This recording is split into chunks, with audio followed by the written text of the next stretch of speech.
ATM Azharul ইসলামের খালাস পাওয়ার মাধ্যমে ন্যায় বিচার প্রতিষ্ঠিত হয়েছে বলে জানিয়েছেন বাংলাদেশ জামায়াত ইসলামের আমির ডাক্তার শফিকুর রহমান।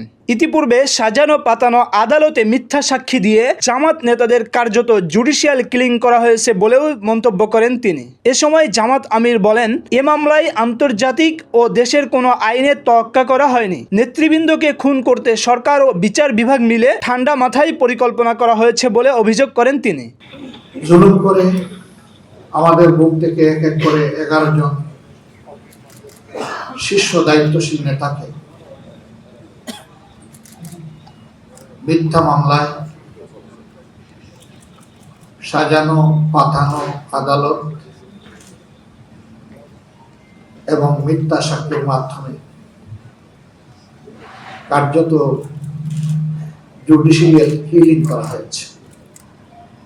জামাত নেতা এটিএম আজহারুল ইসলামকে দেয়া মৃত্যুদণ্ডের রায় বাতিল করে খালাস দেয় সর্বোচ্চ আদালত। রায়ের প্রতিক্রিয়ায় ডিপ্লোমা ইঞ্জিনিয়ার্স ইনস্টিটিউশনের জরুরি সংবাদ সম্মেলন করে বাংলাদেশ জামাত ইসলামী। দলের আমির ডাক্তার শফিকুর রহমান বলেন, ইতিপূর্বে সীমাহীন জালিয়াতি ও মিথ্যা সাক্ষীর মাধ্যমে এসব মামলা পরিচালনা করা হয়েছে।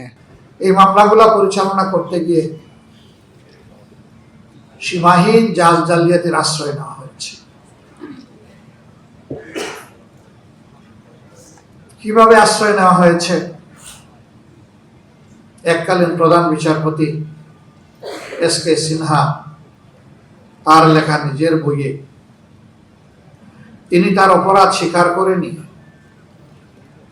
তা তুলে ধরেছেন।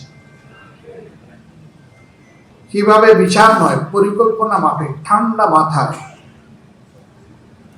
এই নেতৃবৃন্দকে খুন করতে হবে তার ছক বিচার বিভাগ এবং সরকার মিলে তৈরি করেছিলেন।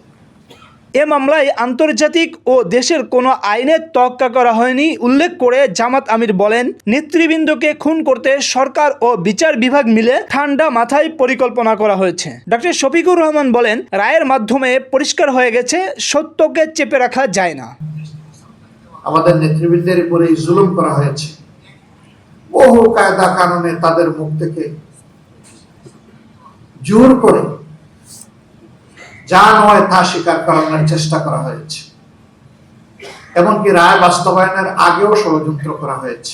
আগামী দিনে রাষ্ট্র ক্ষমতায় গেলে প্রতিশোধের রাজনীতি ও বৈষম্যের অবসান ঘটাবেন বলেও জানান জামাত আমির।